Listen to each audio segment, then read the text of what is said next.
ஆண்டவருடைய பரிசுத்த நாமத்துக்கு மகிமை உண்டாவதாக. இந்த நாளிலும் ஆண்டவருடைய வார்த்தையை கொஞ்ச நேரம் தியானிக்க ஆண்டவர் நமக்கு கிருபை செய்வாராக. ஆதியாகமத்தின் புஸ்தகம் 28ஆம் அதிகாரம் 12வது வசனத்தை நாம் வாசித்து தியானிக்க போகிறோம். ஆதியாகமம் 28ஆம் அதிகாரம் 12ஆம் வசனம். அங்கே ஒரு சொப்பனம் கண்டான். இதோ ஒரு ஏணி பூமியிலே வைக்கப்பட்டிருந்தது, அதில் நுனி வானத்தை எட்டி இருந்தது. அதில் தேவ தூதர்கள் ஏறுகிறவர்களாகவும் இறங்குகிறவர்களாகவும் இருந்தார்கள். அதற்கு மேலாக கர்த்தர் நின்று, நான் உன் தகப்பனாகிய ஆபிரகாமின் தேவனும் ஈசாக்கின் தேவனும் ஆகிய கர்த்தர், நீ படுத்திருக்கிற பூமியை உனக்கும் சந்ததிக்கும் தருவேன் என்று சொன்னார். கண்களை மூடி நாம் எல்லாரும் ஜெபம் பண்ணுவோம். ஹல்லேலூயா. வானத்தையும் பூமியை இணைக்கிற ஒரு ஏணி. அவன் யாக்கோபு கண்ட சொப்பனத்துல அவன் கண்ட ஒரு ஏணி தேவனுடைய உறவை குறிக்கிறது. மனிதனுக்கும் தேவனுக்கு இருக்கிற உறவை குறிக்கிறது. அந்த உறவை குறித்து இந்த காலை நேரத்தில் தியானிக்க ஆண்டவர் நமக்கு கிருபை தருவாரா. ஒவ்வொரு மனிதனுக்கும், ஒவ்வொரு விசுவாசிக்கும் ஆண்டவருக்குள்ளே ஒரு உறவு இருக்கணும். கண்களை மூடி நாம் எல்லாரும் ஜெபம் பண்ணுவோம். ஆண்டவரே, இந்த காலை நேரத்தில் நீர் எங்களோடு பேசும் ஆண்டவரே என்று சொல்லு. ஹல்லேலூயா. உமக்கு நன்றி ஆண்டவரே. ஹல்லேலூயா. உம்மோடு இருப்பதுதான் உள்ளத்தின் வாஞ்சையா, உம் சித்தம் செய்வதுதான் இதயத்தின் ஏக்கமையா.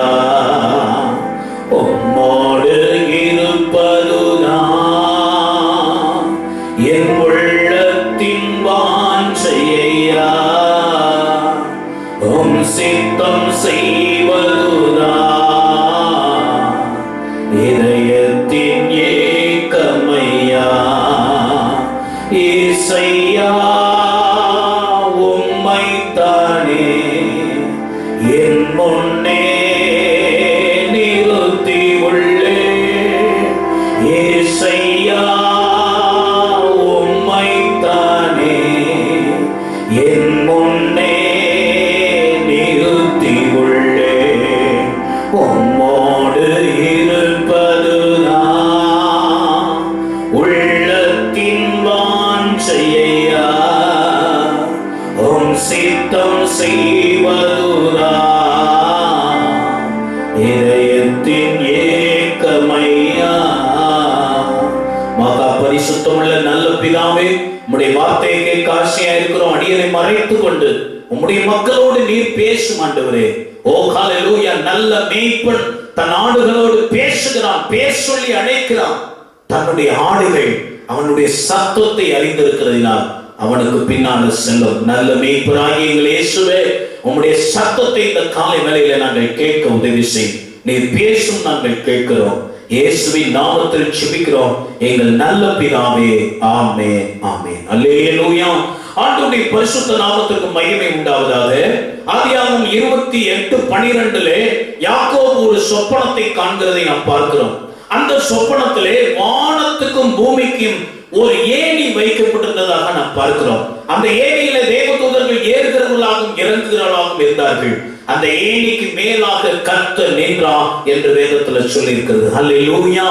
அப்போ இந்த ஏணி என்பது எதை குறிக்கிறது என்று சொன்னால், ஒரு முனை அங்கே பரலோகத்தை தொட்டு கொண்டிருக்கிறது, இன்னொரு முனை பூமியை தொட்டு கொண்டிருக்கிறது.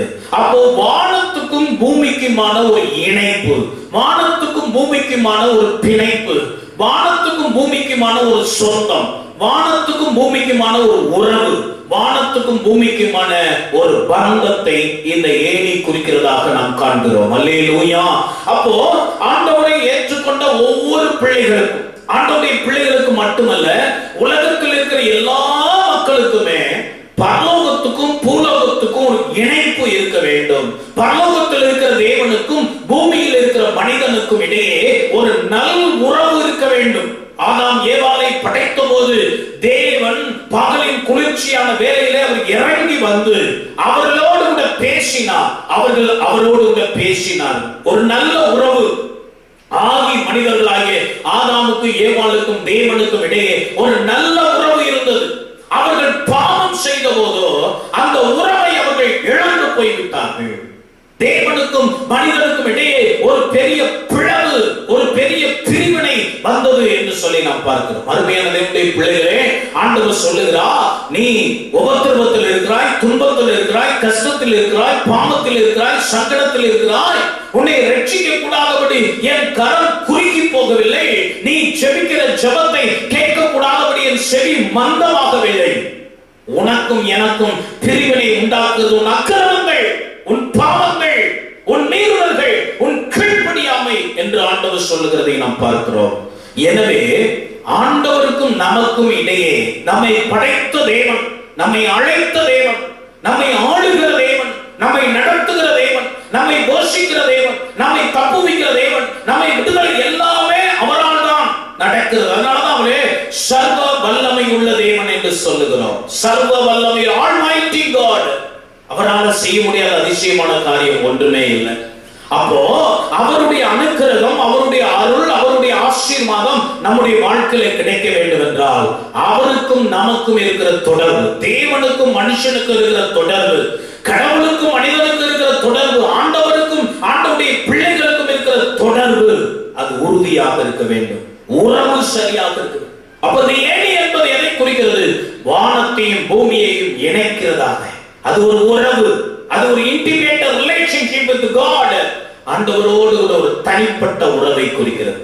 யாக்கோபுடைய வாழ்க்கையில தேவனுக்கும் அவனுக்கும் ஏற்பட்ட ஒரு தனிப்பட்ட சந்திப்பு, ஒரு தனிப்பட்ட உறவை குறித்து இங்கே வேதத்துல அந்த பல பகுதிகளை, வேத வசனங்களை கொண்டு நாம் தியானிக்க போகிறோம். The ladder of relationship with God. தேவனோடு உள்ள உறவு எப்போது உறுதிப்படும், வலுப்படும் என்பதை குறித்து இந்த நாளிலே உங்களோடு நான் பேச விரும்புகிறேன். ஆதியாகமத்தின் புத்தகம் 28ஆம் அதிகாரம் 11ஆம் வசனத்தை நீங்க வாசிக்கும் போது, ஆதியாகமம் 28:11, ஒரு இடத்திலே வந்து சூரியன் அஸ்தமித்தபடியினால் அங்கே ராத் தங்கி அவ்விடத்து கற்களில் ஒன்றை எடுத்து தன் தலையின் கீழ் வைத்து அங்கே நித்திரை செய்யும்படி படுத்துக் கொண்டான். யாக்கோபை குறித்து சொல்லியிருக்கு. யாக்கோபுடைய வாழ்க்கையில ஒரு அஸ்தமனம் வந்தது, இருள் சூழ்ந்த ஒரு நிலைமை நம்முடைய வாழ்க்கையில் வந்ததை நாம் பார்க்கிறோம். நம்ம சில நேரங்களில் நம்முடைய வாழ்க்கையில சில காரியங்கள் முடிவுக்கு வரும்படி கர்த்தர் செய்வார், சில காரியங்கள் இல்லாமல் போகும்படி ஆண்டவர் செய்வார். அந்த நேரங்களில் தான் ஆண்டவர் நம்மை சந்திக்கிற சரியான தருணம். நாம் அதை நாம் போராட்டத்துக்குள்ளே மாற்றி விடாதபடி, மன போராட்டத்துக்குள்ளே நாம் போய்விடாதபடி, நாம் அந்த நேரங்களை தேவனோடு கூட தனிப்பட்ட உறவை வளர்த்துக் கொள்கிற நேரங்களாய் மாற்றிக்கொள்ள வேண்டியது அவசியம். ஒரு அஸ்தமனம், சூரியன் அஸ்தமித்தது. பெத்தேலிலே ஒரு அஸ்தமனத்தையும் ஒரு விடியலையும் ஒரே ராத்திரியிலே கண்டவன் யாக்கோபு. சில காரியங்கள் அவன் வாழ்க்கையில முடிவுக்கு வருகிறது, சில காரியங்கள் அவன் வாழ்க்கையிலே துவங்குகிறது. இந்த முடிவையும் துவக்கத்தையும் ஒரே ராத்திரியிலே கண்டவன் யாக்கோபு. யாக்கோபுடைய வாழ்க்கையிலே ஒரு கிமி என்று சொல்லுகிறது போல அவன் வாழ்க்கையிலே காசாமு அண்ட் காசாபி என்று சொல்லலாம். கர்த்தரை சந்திக்கும் முன், கர்த்தரை சந்தித்த பின் என்று சொல்லி அவன் வாழ்க்கையில ஒரு மாற்றம் அந்த ராத்திரி வேளையில உண்டானது. அருமையான தேவனுடைய பிள்ளையே, இந்த காலை வேளையில கர்த்தருடைய வார்த்தையை கேட்டுக்கொண்ட தேவனுடைய பிள்ளையே, இதுவரைக்கும் உன் வாழ்க்கையில தேவனோடு கூட ஒரு தனிப்பட்ட தொடுதல், தனிப்பட்ட சந்திப்பு உனக்கு உண்டாகாமல் இருக்கும் என்றால், தேவனை நீ தனிப்பட்ட முறையிலே அவருடைய பிரசன்னத்தை அனுபவிக்க முடியாதபடி, அவருடைய வார்த்தையை கேட்க முடியாதபடி, அவருடைய வல்லமையை அனுபவிக்க முடியாதபடி, அவருடைய அற்புதங்களை பெற்றுக்கொள்ள முடியாதபடி நீ இருப்பாயானால் இந்த காலை வேளையில கர்த்தர் உன்னை சந்திக்க விரும்புகிறார். நீ தேவனோடு கூட ஒரு தனிப்பட்ட உறவை ஏற்படுத்திக் கொள்ளும்படி இந்த காலை வேளையில உன்னை உற்சாகப்படுத்துகிறார். அப்போ தேவனோடு உள்ள தனிப்பட்ட உறவு வலுப்பட ஒரு அஸ்தமனம் நம்முடைய வாழ்க்கையில வேண்டும். யாக்கோபு வாழ்க்கையில எந்தெந்த காரியங்கள் முடிவுக்கு வந்தது, எதிலிருந்து யாக்கோபை எடுத்துக் கொண்டு வந்து அவன் வாழ்க்கையில ஒரு புதிய துவக்கத்தை கொடுத்தார் என்பதை குறித்து நாம் தியானிக்க போகிறோம். யாக்கோபு என்ற பேருக்கு தட்டி வீழ்த்துவோன் என்று அர்த்தம். தட்டி வீழ்த்துறோம், எந்த ஒரு காரியத்தையும் வீழ்த்திடுவான். பலசாலி, பிறப்பிலேயே அவன் பலசாலியா இருந்தான். தன் அண்ணனுடைய குதிங்காலை பிடித்துக் கொண்டு வந்தவன். அவனை யாரும் மேற்கொள்ள முடியாது. தேவனோடு கூட அவன் போராடி மேற்கொண்டான் என்று வேதத்துல சொல்லியிருக்கு. அப்ப பிறப்பிலேயே பலசாலி, ஹார்ட் ஒர்க் அல்ல, ஸ்மார்ட் ஒர்க். ஈசாக்கினுடைய குடும்பத்தில் 2 பிள்ளைகள் பிறந்தார்கள். ஒருவன் ஏசா, இன்னொருத்தன் யாக்கோபு. ரெண்டு பிள்ளைகள், ரெண்டு விதமான பிள்ளை. ஏசாவை பாத்தீங்கன்னா அவன் ஹார்ட் ஒர்க்கர், காட்டிலேயே அலைஞ்சு திரிஞ்சு வேட்டையாடி காரியங்களை செய்கிறவன். ஆனா யாக்கோபு ஸ்மார்ட் ஒர்க்கர், புத்தியால, ஞானத்தால, அறிவால முன்னுக்கு வருகிற ஒரு ஆள். இன்னைக்கு நிறைய நேரங்கள்ல நம்ம புழுதி வளர்க்க வேலை செய்யும், ரொம்ப ஹார்ட் ஒர்க் பண்ணும், ஓடி ஓடி உழைப்போம், ராத்திரி தூங்க மாட்டோம், சரியா சாப்பிட மாட்டோம், ஓய்வெடுக்க மாட்டோம், இன்ப துன்பங்களை அனுபவிக்க மாட்டோம், ரொம்ப ஹார்டா ஒர்க் பண்ணும், பலன் ரொம்ப குறைவாயிருக்கு.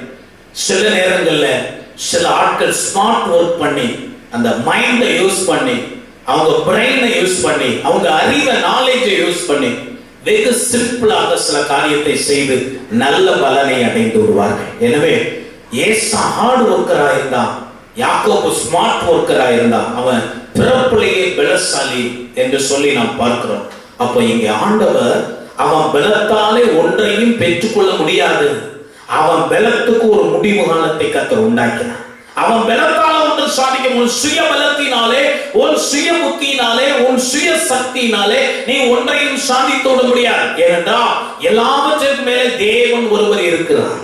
பிரசங்கி சொல்லுகிறார், நீ எல்லாவற்றையும் செய்தால், உனக்கு புத்தி இருந்தாலும், சக்தி இருந்தாலும், ஞானம் இருந்தாலும், திறமை இருந்தாலும், சௌரியம் இருந்தாலும், வசதி இருந்தாலும், வாய்ப்பா இருந்தாலும், எல்லாம் இருந்தாலும் உனக்கு காலமும் சமயம் தேவ செயலும் வைக்காவிட்டால் நோ யூஸ் என்று சொல்லுகிறதை நாம் பார்க்கிறோம்.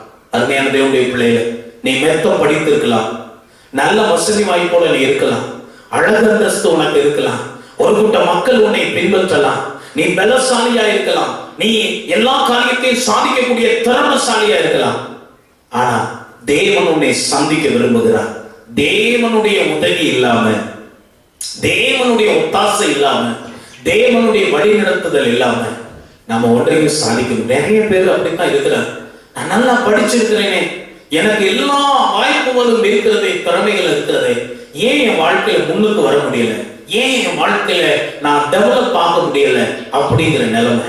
மற்றவங்களை விட நான் அதிகமா கடினமாக உழைக்கிறேன், நேரங்களை கொடுக்கிறேன், பலத்தை கொடுக்கிறேன், எவ்வளவு விதவிதமான முயற்சி செய்கிறேன்னா என் வாழ்க்கையில சக்சஸ் ஆக மாட்டேங்குது, முன்னுக்கு வர முடியல, மேல போக முடியல. ஆண்டவர் சொல்லுகிறார், உனக்குள்ள எல்லாம் இருக்குது, ஆனா என்னோடு உனக்கு இருக்கிற உறவு சரியாக இல்லை. இந்த இன்டிமேட் ரிலேஷன்ஷிப், என்னோடு கூட ஒரு தனிப்பட்ட உறவு உனக்கு இல்லை. எனக்கு உனக்கும் இருக்கிற உறவிலே ஒரு பிரிவு காணப்படுகிறது. போதுமான நேரத்தை நீ உலகத்துக்கு கொடுக்கிற அளவுக்கு, வேலைக்கு கொடுக்கிற அளவுக்கு, உன் வாழ்க்கையில மற்ற காரியங்களுக்கு கொடுக்கிற அளவுக்கு எனக்கு நீ நேரம் கொடுக்க மாட்ட, எனக்காக நீ நேரம் கொடுப்பதில்லை, ஆவிக்குரிய காரியங்களுக்கு நேரம் கொடுப்பதில்லை, என்னுடைய சமூகத்தில் உட்கார நீ நேரம் எடுப்பதில்லை, என் வார்த்தைகளை கேட்க நேரம் எடுப்பதில்லை, என்னோடு பேசுகிறதுக்கு நேரம் எடுப்பதில்லை. யாக்கோபுடைய வாழ்க்கையில் அதான் செய்தார். அப்பா நல்ல ஜெப வீரர் ஈசாக்கு, சாதாரண ஆள் கிடையாது. அவரு நல்ல ஜெபம் பண்ணுகிறாள், நல்ல தியானம் பண்றாள். லகாயோயி துறவுக்கும் பக்கத்துல அவர் தியானம் பண்ண போயிருந்தார். வாலிப நாட்கள்ல இருந்து அது பிராக்டிஸ், அவர் சிறு வயதில் இருந்து அவர் அது பிராக்டிஸ் ஆனவர், நல்ல ஒரு ஜெப வீரர். ரெபேக்காவும் சாதாரண ஆள் கிடையாது, அவங்களும் ஒரு ஜெப வீராங்கனை. வயிற்றில 2 பிள்ளைகள் மோதி கொண்டிருந்த போது அவள் கர்த்தரிடத்தில் போய் விசாரித்தாள் என்று சொல்லி 2 பேரும் நல்ல ஜெபிக்கிறார்கள். ஆனா இந்த சம்பவம், இந்த யாக்கோபு சொப்பனம் கண்டதுக்கு முன்னால யாக்கோபு ஒரு இடத்திலையும் ஜெபம் பண்ணினதாக காணப்படவில்லை, அங்கே ஏசாவும் ஜெபம் பண்ணினதாய் காணப்படவில்லை. இப்போ சில நேரங்கள்ல நம்ம அப்பா அம்மா, நம்ம குடும்பத்துல இருக்கிறவங்க நல்ல ஜெபிக்கிற ஆட்களா இருப்பாங்க, அவங்களையே நம்பி நம்ம வாழ்ந்துகிட்டு இருப்போம். இவங்க ஜெபம் பண்ணா போதும், அவங்க எனக்காக ஜெபம் பண்ணிக்கிடுவாங்க. பேரண்ட்ஸ் ஜெபம் பண்ணுவாங்க, மாமா மாமியார் ஜெபம் பண்ணுவாங்க, தாத்தா பாட்டி ஜெபம் பண்ணுவாங்க, வேற யாரோ ஜெபிக்கிற ஒருத்தங்க நல்ல ஜெபம் பண்ணாலும் பாஸ்டர் எனக்காக ஜெபம் பண்ணுவார், சபை எங்களுக்காக ஜெபம் பண்ணோம். அந்த காரியங்களையே நம்பி வாழ்கிற ஒரு வாழ்க்கை யாக்கோபு நடந்தது. திறமை இருந்தது, அவனுக்கு பலன் இருந்தது. இன்னும் நீங்க பார்க்கும்போது ஆதியாகமம் 25:27 சொல்லி இருக்குது, அவன் குணசாலியும் குணவாசியுமா இருந்தான். நல்ல குணம் இருந்தது. குணத்தின் அடிப்படையில் யாக்கோபு குற்றம் சொல்ல முடியாது. ஏசா கூட கரடு முரடா இருந்தான், வனசஞ்சாரியா இருந்தான். அவனுடைய பேச்சு வார்த்தைகள் எல்லாமே ஹார்ட்வேர். ஆதியாகமம் 25:29 அவன் கூழ் காய்ச்சினான் என்று சொல்லியிருக்கு. நல்ல திறமைசாலியாக இருந்தான். எந்த ஒரு காரியத்தையும் அவன் செய்கிறதுக்கு திறமைசாலியாக அவன் இருந்தான் என்று சொல்லி பார்க்க. ஒரு நாள் ஏசா வெளியிலிருந்து களைத்து வந்தபோது யாக்கோபு கூழ் சமைத்துக் கொண்டிருந்தான். நல்ல திறமைசாலி. ஆதியாகமம் 25:28 தாயினுடைய அன்பை பெற்றவன். ஆதியாகமம் 25:31 வரைக்கும் ஆசீர்வாதத்தின் மேல் அவன் கரிசனை உள்ளவன். நான் எப்படியாவது ஆசீர்வதிக்கப்படும், வாழ்க்கையில முன்னுக்கு வரணும், மற்றவங்களை பார்க்கல நான் நல்லா இருக்கணும் அப்படிங்கிற நிலைமையிலே அவன் ஆசீர்வாதத்தின் மேல் கரிசனை உள்ளவன். அதனாலதான் ஆட்டு மந்தையில போய் ஒரு ஆட்டை பிடித்துக் கொண்டு வா, வெள்ளாட்டு குட்டிகளை பிடித்துக் கொண்டு வா என்று சொன்னபோது இவனுக்கு ஆட்டு மந்தை எங்க இருக்கிறதுன்னு தெரியும். அந்த ஆட்டு மந்தையில வெள்ளாட்டு குட்டி எது, செம்மறியாட்டு குட்டி எது என்று அவனுக்கு தெரியும்.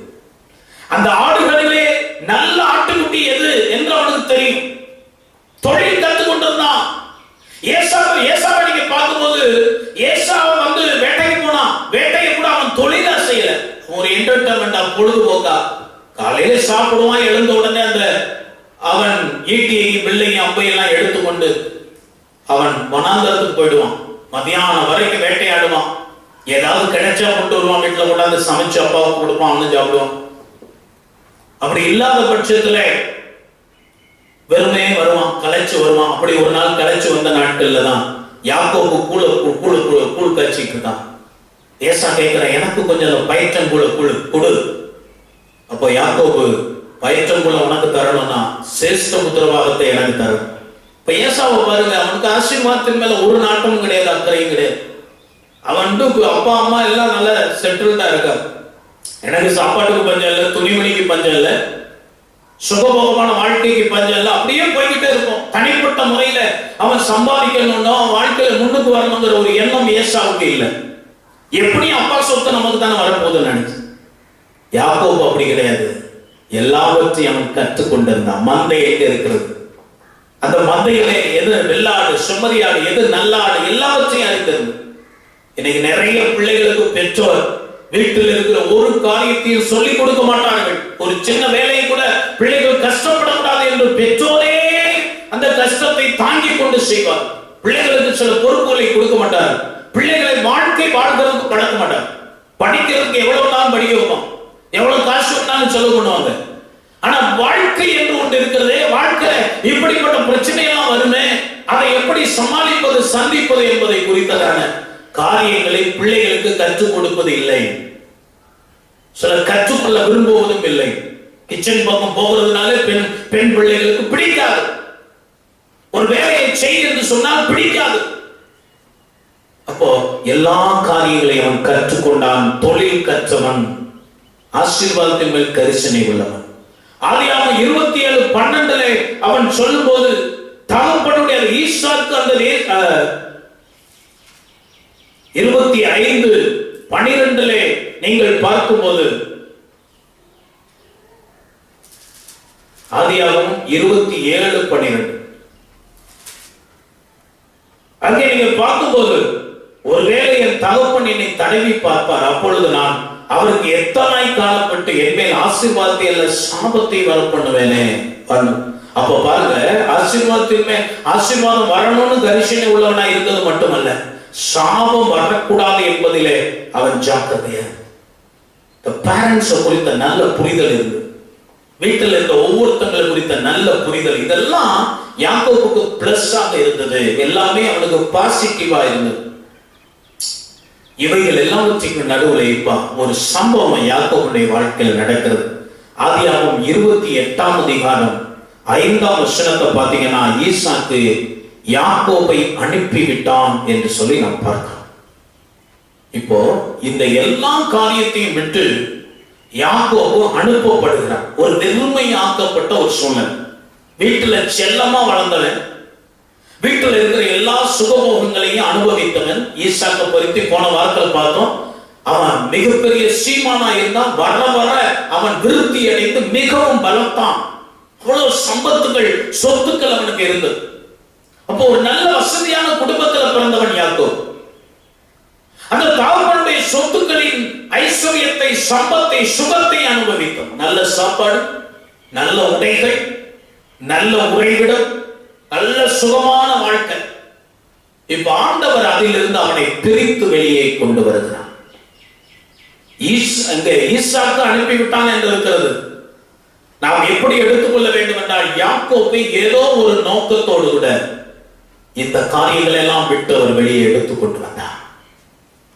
பிள்ளைகள்ல, உலக மனிதர்கள்ல சில விதமான மனிதர்கள் இருக்கிறார்கள். யோபுவை குறித்து ஆண்டவர் சொல்லும்போது அவன் உத்தமனும் சன்மார்க்கனும் நீதிமானும் என்றெல்லாம் சொல்லி, இந்த சன்மார்க்கன் என்பதும் நீதிமான் என்பதுக்குள்ள வித்தியாசம் என்ன அப்படின்னு சொன்னா, சன்மார்க்கர்கள் தேவனுடைய பிள்ளைகளா இருக்க வேண்டும் என்ற அவசியம் இல்லை. சபைக்குள்ள மட்டுமல்ல, வெளியில நிறைய சன்மார்க்கர்கள். இந்த சன்மார்க்கர்கள் என்று சொன்னா என்னன்னா, அவங்க கடவுள் பயமோ கடவுள் நம்பிக்கையோ ஆவிக்குரிய காரியங்கள் அவங்கள்ட்ட இருக்காது. ஆனா எந்த தப்பும் பண்ண மாட்டாங்க. பொய் சொல்ல மாட்டாங்க, திருட மாட்டாங்க, அடுத்தவங்களுக்கு அபகரிக்க மாட்டாங்க, லஞ்சம் வரம் வாங்க மாட்டாங்க, குடிக்க மாட்டாங்க, புகைக்க மாட்டாங்க. எந்த கெட்ட பழக்கமும் அவங்ககிட்ட இருக்காது. அவர்களுக்கு பேர் தான் சன்மார்க்கன். கடவுள் பயத்தினால் அவர்கள் அதை செய்யாமல் இருக்கல. அவங்க இதை செய்யக்கூடாதுன்னு ஒரு தீர்மானம் எடுத்து வாழ்ந்து கொண்டிருக்கார். உலகத்தின் பார்வையில் உத்தமர்கள், உலகத்தின் பார்வையில் தப்பு தண்டா செய்யாத ஆட்கள், அவங்கதான் சன்மார்க்கன். நீதிமான் என்று சொன்னால் என்ன? கடவுள் பயம் உள்ளவன், சத்தியத்தை அறிந்தவன், கடவுள் நிமித்தமாய் சத்தியத்தின் நிமித்தமாக அவன் எதெல்லாம் செய்யக்கூடாது என்று வேதம் சொல்லுகிறது. அதன் அடிப்படையில தேவன் சொல்லுகிறார், அதன் அடிப்படையில வாழ்கிறவனுக்கு பேர் தான் நீதிமான். அப்போ சன்மார்க்கனும் தவறு செய்ய மாட்டான், நீதிமானும் தவறு செய்ய மாட்டான். சன்மார்க்கன் என்பவன் கடவுள் பயமற்றவன், கடவுள் நம்பிக்கையின் அடிப்படையில தவறு செய்யாம இல்ல. நீதிமான் என்பவன் கடவுள் நம்பிக்கையின் அடிப்படையில, கடவுள் சொல்லிவிட்டார் என்பதன் அடிப்படையில, கடவுளுக்கு பிரியமாய் நான் வாழ வேண்டும் என்பதன் அடிப்படையில தவறு செய்யாமல் வாழ்கிறவர்கள் நீதிமான்கள். இன்னைக்கு நிறைய கிறிஸ்துவ பிள்ளைகள், கிறிஸ்தவ பெற்றோருக்கு பிறந்த பிள்ளைகள், கிறிஸ்தவ குடும்பத்தில் இருக்கிற பிள்ளைகள் நீதிமான்களா இல்ல, சன்மார்க்கர்களா இருக்கிறாங்க. அவங்க எந்த தப்பு தானே பண்ண மாட்டாங்க. சிலர்லாம் பாத்தீங்கன்னா வீட்டுல எப்பவும் பாட்டை நல்ல மியூசிக் இதெல்லாம் வாங்கி வச்சு, ஸ்பீக்கர்ஸ் எல்லாம் வாங்கி வச்சு நல்ல சத்தமா பாட்டு கேட்பாங்க. காதுல ஹெட்போனை போட்டுக்கிட்டு பாட்டு கேட்டுக்கிட்டே இருப்பாங்க. சர்ச்சுக்கு வருவாங்க, எல்லாம் ஜெபம் பண்ணும்போது ஜெபத்துல வந்து உட்காருவாங்க. எல்லாம் இருக்கும். எந்த தவறும் செய்யாத ஆட்களாக இருப்பாங்க, சன்மார்க்கனா இருக்கும். இந்த சன்மார்க்கனை நீதிமானாய் மாற்றம். இந்த யாக்கோபனுடைய வாழ்க்கை ஒரு சன்மார்க்க வாழ்க்கையாகத்தான் இருந்தது. தேவன் அவனை சந்திக்கிற வரைக்கும், அந்த ஏணி சொப்பனத்தை கொடுத்து ஆண்டவர் அவனோடு பேசுற வரைக்கும் யாக்கோபுக்கும் தேவனுக்கு இடையே ஒரு இன்டிமேட் ரிலேஷன்ஷிப் இல்லை, தனிப்பட்ட உறவு இல்லை. அவன் தேவனை தனிப்பட்ட விதத்தில் சந்தித்தவன் அல்ல, தேவனோடு தனிப்பட்ட விதத்தில் பேசினவன் அல்ல, தேவனுடைய வார்த்தையை தனிப்பட்ட விதத்தில் கேட்டவன் அல்ல. எனவே இப்படிப்பட்ட ஆவிக்குரிய அனுபவங்களை ஒரு சன்மார்க்கனாய் இருந்த யாக்கோபை நீதிமானாய் மாற்றும்படி, தேவனோடு தொடர்பற்றவனாய் இருந்த அப்பா அம்மா இந்த குடும்ப உறவுகள் அவங்க எல்லாம் தேவனோடு இணைந்திருக்கிறார்கள், அது போதும் என்று நினைத்துக் கொண்டு அந்த கட்டுப்பாட்டோடு அவன் வளர்க்கப்பட்டபடியினால் சில தவறுகள் அவன் செய்யாமல் இருந்தான். மற்றபடி தேவனுக்கும் அவனுக்கும் இடையே ஒரு உறவு இல்லாமல் இருந்தார். அதை உண்டாக்கும்படிதான் கர்த்தர் அவனை அந்த இடத்திலிருந்து வெளியே கொண்டு வந்தா என்று சொல்லி நாம் பார்க்கிறோம்.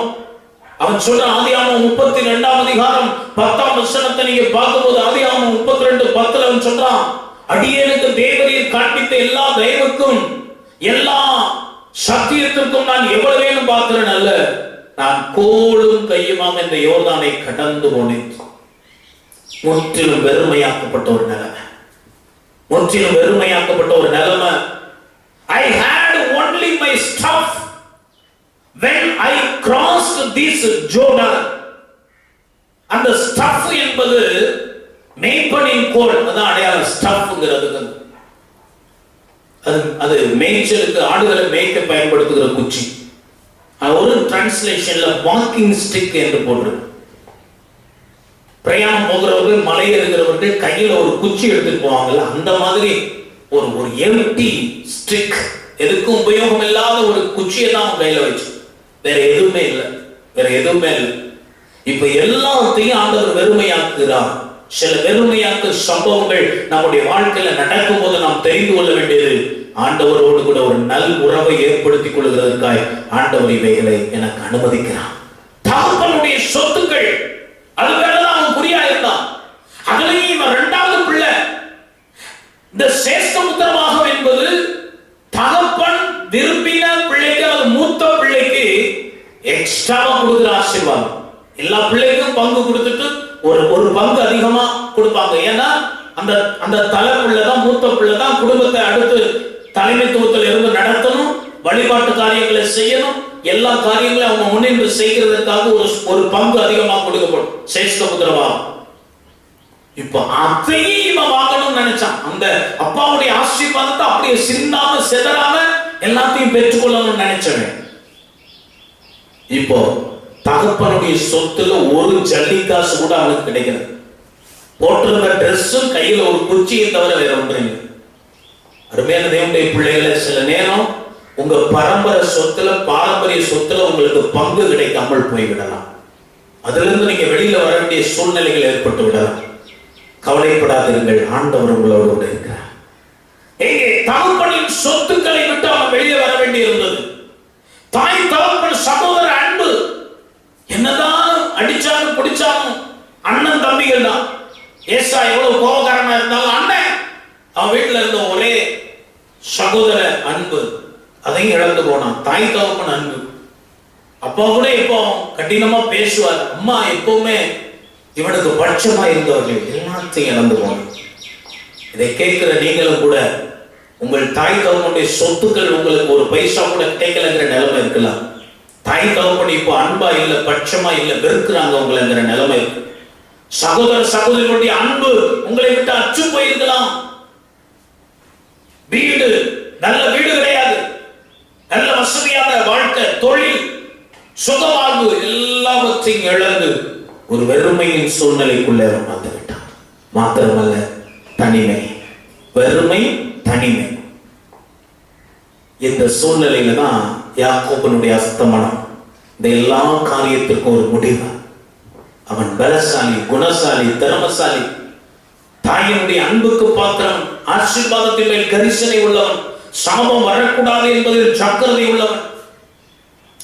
இவ்வளவு பாசிட்டிவான காரியங்கள் இருந்தாலும் எல்லா ஒன்றையும் அவன் அனுபவிக்க முடியாதபடி அவனை தனியே ஆண்டவர் கொண்டு வந்து விட்டான். ஒரு வெறுமை, ஒன்றும் இல்லை என்ற ஒரு நிலைமை, ஒரு வெறுமையான நிலைமை, தனிமையான ஒரு நிலைமை. தனித்து விடப்பட்டிருக்கான், வனாந்தரத்தில் வந்து நிற்கிறான். எல்லாவற்றையும் இழந்த ஒரு வெறுமை, தனிமை.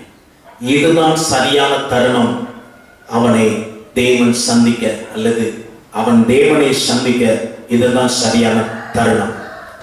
அவன் வாக்குத்தத்தம் பெற்றவன். ஆதியாகமம் 28ஆம் அதிகாரம், ஆதியாகமம் 28ஆம் அதிகாரம் 3-4 வசனங்களிலே அவன் தகப்பனாகிய ஈசாக்கு சொல்லுகிறார், சர்வ வல்லமையுள்ள தேவன் உன்னை ஆசீர்வதித்து நீ பல ஜனக்கூட்டமாகும்படி உன்னை பலகவும் பெருகவும் பண்ணி, தேவன் ஆபிரகாமுக்கு கொடுத்ததும் நீ பரதேசியாய் தங்குகிறதுமான தேசத்தை நீ சுதந்தரித்துக் கொள்ளும்படி ஆபிரகாமுக்கு அருளிய ஆசீர்வாதத்தை உனக்கும் சந்ததிக்கும் அருள்வாராக என்று சொல்லி, ஈசாக்கு யாக்கோபை அனுப்பும் போது சும்மா அனுப்பல. உலக பிரகாரமான சொத்துக்களை கொடுத்து அனுப்பவில்லை, கொஞ்சம் வழிக்கு சாப்பாட்டை கொடுத்து அனுப்பவில்லை. அண்ணன் சொல்லிட்டாங்க, கோலும் கையும் வாங்க, வேற எதுவுமே இல்லை. கொஞ்சம் நல்ல வஸ்திரங்களை கொடுத்து அனுப்பவில்லை, கொஞ்சம் செலவுக்கு பணம் கொடுத்து அனுப்பவில்லை. எதுவும் இல்லாமல் வெறுங்கையாய் அவனை அனுப்பிவிட்டார்கள். எப்படி அனுப்புகிறதுக்கு மனது வந்ததோ தெரியவில்லை. நான் யோசிப்பேன், ஈசாக்கினுடைய வீட்டில் எத்தனை வேலைக்காரிகள் இருக்கிறார்கள், எத்தனை கழுதை, ஒட்டகங்கள், வாகனங்கள் இருந்தது.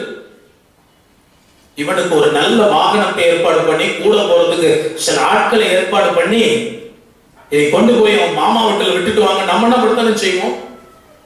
சின்ன பிள்ளைகளாக இருந்தா கூட யாராவது ஒரு ஆளை அனுப்பி கொண்டு போய் மாமா வீட்டில் விட்டுட்டு வந்துருங்க, திரும்ப போய் கூட்டிட்டு வாங்க. எல்லாம் தனியா விடவே மாட்டோம். ஒரு வாலிப பையனை, அதாவது உலகம் அறியாத ஒரு பையன், வீட்டை சுத்தியே வந்துட்டு இருந்த ஒரு பையனை தனிமையாகப்படுது அனுப்பி விடுகிறார். சில நேரங்களில் சில பிள்ளைகள் ஹாஸ்டல்ல போய் தங்கி படிக்க போகும்போது இந்த உணர்வு தான் இருக்கு. எங்கேயுமே வெளியில போகாத பிள்ளைகள், சில பிள்ளைகள் எல்லாம் அதுக்கு முன்னாலே நல்ல பல இடங்கள்ல போய் பழக்கப்பட்ட பிள்ளைகளா இருப்பாங்க. ஆனா வெளியில போய் பழக்கப்படாத ஒரு பிள்ளைய ஹாஸ்டலுக்கு அனுப்பும் போது எப்படி சூழ்நிலை இருக்குமோ அதே சூழ்நிலை. ஹாஸ்டலுக்கு அனுப்புனா கூட நம்ம தேவையான எல்லாம் வாங்கி கொடுத்து கொண்டு போய் விட்டுட்டு தான் வருவோம். யாக்கோபுடைய வாழ்க்கை அப்படி இல்லை, தனிமை. ஒரு வேலைக்காரனும் கூட போல, ஒரு கழுதையும் கூட போல, தனித்து விடப்பட்ட ஒரு சூழ்நிலை. ஆண்டவரே இந்த சூழ்நிலையை அனுமதித்தார். அப்பதான் தேவன் அவனோடு கூட பேச முடியும். அப்பதான் தேவனுக்கு அவனுக்கு இருக்கிற உறவு சரியா. தேவனுடைய பிள்ளையே, நான் தனிமையா இருக்கிறேன் என்று சொல்லிக் கொண்டிருக்கிறாயே, எல்லாரும் என்னை வெறுத்து ஒதுக்கி விட்டார்கள் என்று சொல்லிக் கொண்டிருக்கிறாயே, ஒரு வெறுமை உன் வாழ்க்கையில் இருக்கிற, எதையும் அனுபவிக்க முடியாத ஒரு நிலைமையில, தாய் தகப்பனுடைய அன்பு கிடைக்கல, அவருடைய சொத்துக்கள் சம்பத்துகள் கிடைக்கல, எல்லாவற்றையும் இழந்த நிலைமையில நீ வெறுமையா இந்த நாள்ல இருக்கலாம். கர்த்தர் இதை நன்மைக்கு எதுவாய் மாற்ற விரும்புகிறார். உன்னை சந்தித்து வாழ்க்கையை மாற்ற விரும்புகிறார். ஆவிக்குரிய மனுஷனா சன்மார்க்கனா இருக்கிற உன்னை நீதிமானாய் கர்த்தர் மாற்ற விரும்புகிறார். அப்ப இது நிறைவேற வேண்டும் என்ற அந்த வாக்கு தத்துவம் கொடுத்து அனுப்புறாரு ஈசா யாக்கோபு. வேற ஒன்றையும் கொடுக்கல, இந்த வாக்கு தத்துவத்தை கொடுக்கிறார். சர்வ வல்லமையுள்ள தேவன் உன்னை ஆசீர்வதிப்பார். நீ பல ஜனக்கூட்டமாகும்படி உன்னை பலகவும் பெருகவும் பண்ணுவான்.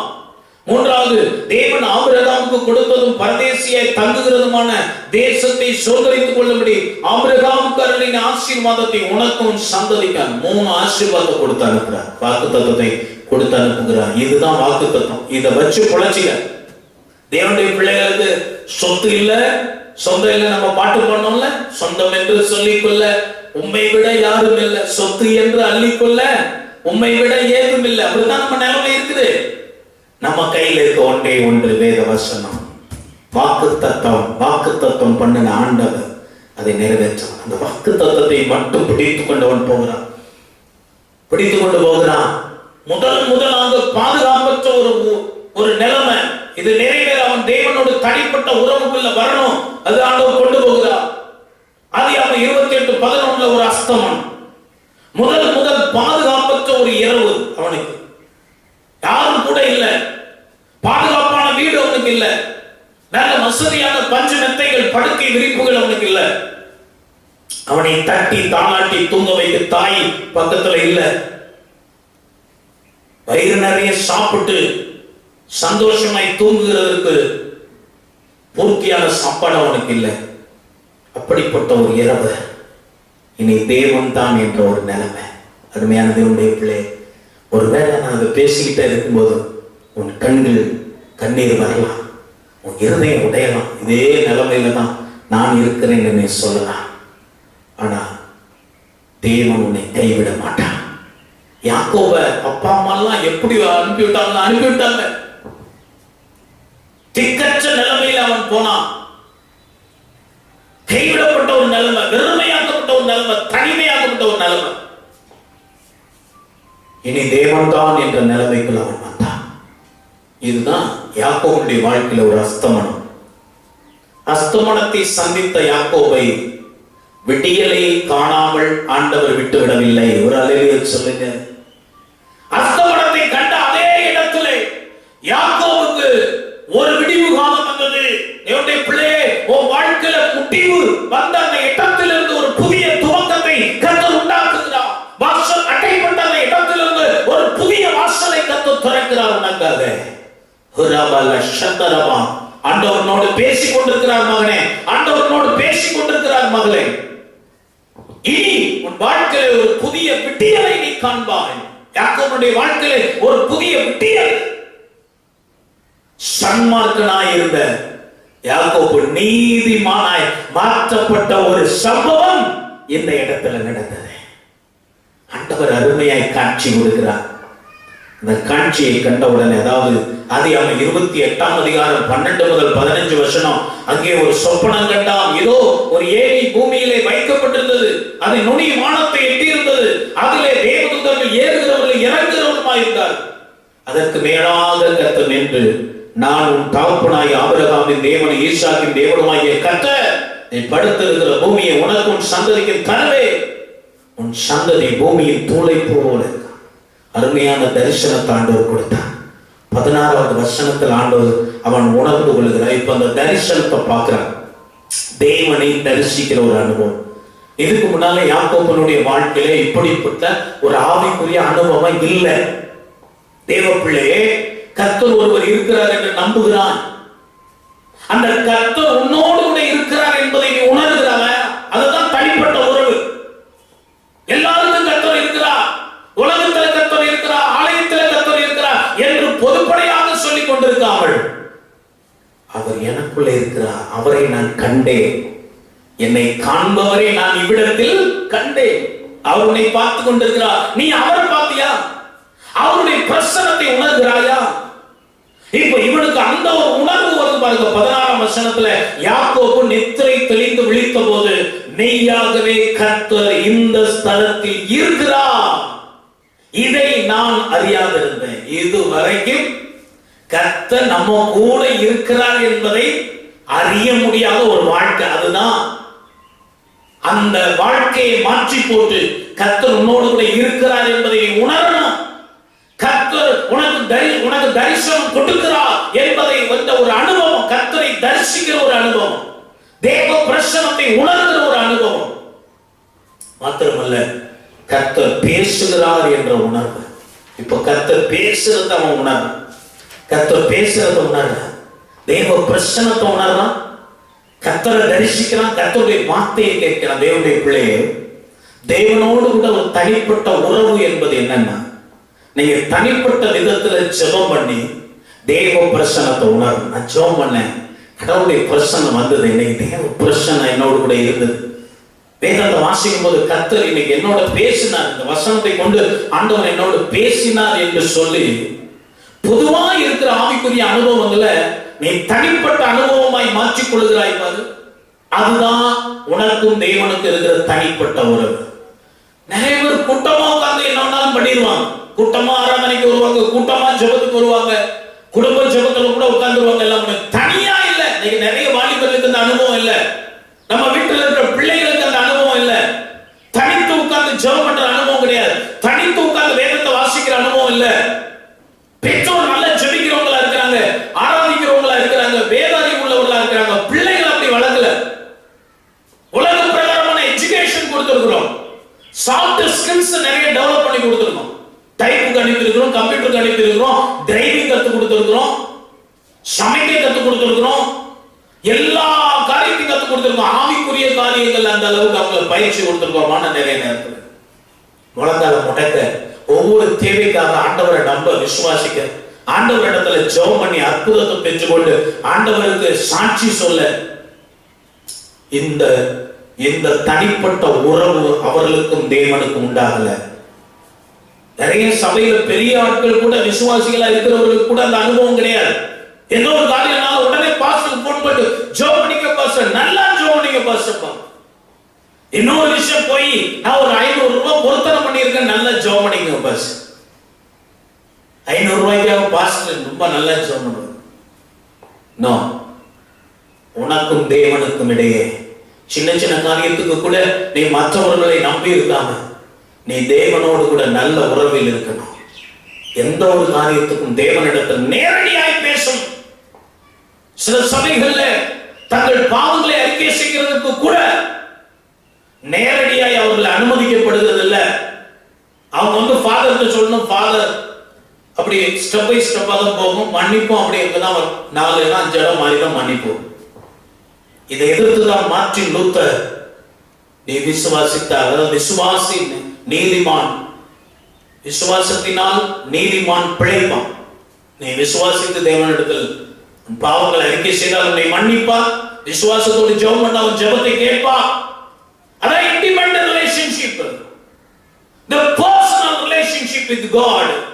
ஆண்டவரோடு தனிப்பட்ட உறவு. இதுவரைக்கும் விளையாட்டு அசால்ட்டா இருந்துட்டான் யாக்கோபு. அப்பா இருக்கிறாங்க, அம்மா இருக்கிறாங்க, பார்த்துக்கிடுவாங்க, எல்லாத்தையும் சொத்து இருக்கு, சொந்தம் இருக்கு, வீடு வாசல் எல்லாம் இருக்குது. எதுக்காக நான் கவலைப்படணும்? எதுக்காக நான் ஜெபம் பண்ணணும்? அசால்ட்டா விளையாட்டா இருந்துட்டான். 17ஆம் வசனம் இப்ப முதலாக கர்த்தர் 16ஆம் வசனத்துல கர்த்தர் இருக்கிறார்னு உணர்றான், கர்த்தர் பேசுகிறார் என்பதை உணர்கிறான். 17ல அவன் பயந்தான் என்று சொல்லு. தெய்வ பயம். தெய்வ பயம், முத கடவுள் பயம் அவனுக்குள்ள வரும். நமக்கு கடவுள் பயம் வந்துருச்சுன்னா நம்ம ஜெபம் பண்ணுவோம். கடவுள் பயம் இருந்தா பாவம் செய்ய மாட்டோம். கடவுள் பயம் இருந்தா வேதவசனத்தை வாசிப்போம், அதன்படி நம்ம வாழ்வோம். கர்த்தருக்கு பயந்து வழியில் நடக்கிற மனுஷன் எவனோ பாக்கியவான். அது இருந்துருச்சுன்னா மற்ற ஆசீர்வாதம் எல்லாம் தானா வரும். அவன் கையில் பிரயாசத்தால் சாப்பிடுவான், பாக்கியம் நன்மை உண்டாயிருக்கும்.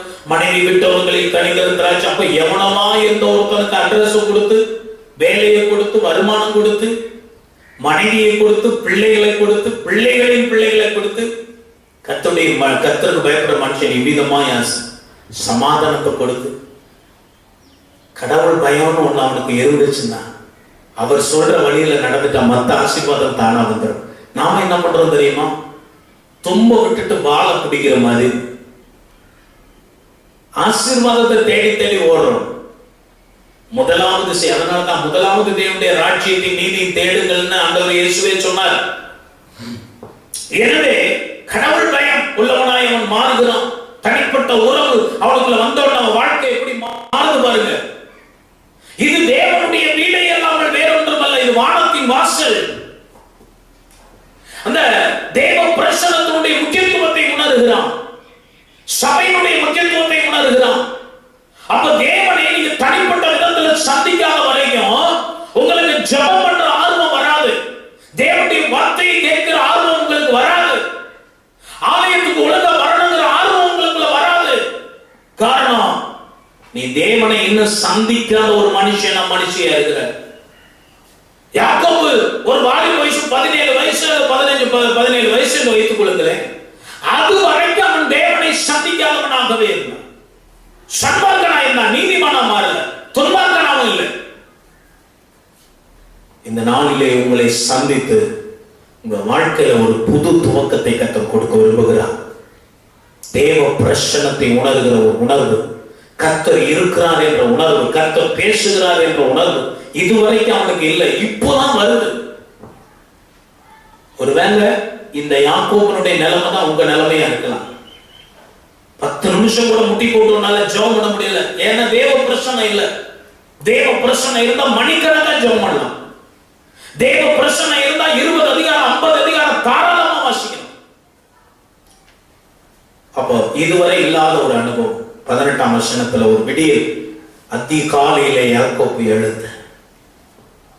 இப்ப அதிகாலையில் எழுப்புகிற ஒரு பழக்கம் அவனுக்குள்ள வந்துருச்சு. தேவன் உன்னை சந்தித்தார், அதிகாலையில நீ எழுப்புவ தேவனை தேடுகிறதற்காக. அவன் எழுப்பி என்ன பண்றான் பாருங்க, அதிகாலையில ராத்திரி படுக்கும் போது ஒரு தனிமை உணர்வோடு படுக்கிறான், ஒரு வெறுமை உணர்வோடு படுக்கிறான். அப்படி ஒரு சொப்பனம் அவனுக்கு வந்ததுக்கு காரணம் என்னன்னு நான் யோசிச்சு பார்த்தேன்.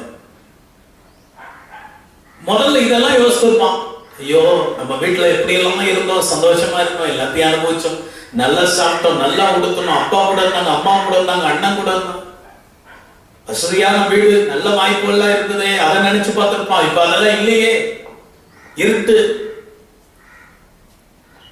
தலைக்கு வைக்கிறதுக்கு ஒரு தலையணை கூட கிடையாது, கீழே விரிக்கிறதுக்கு ஒரு பெட்ஷீட் கூட கிடையாது.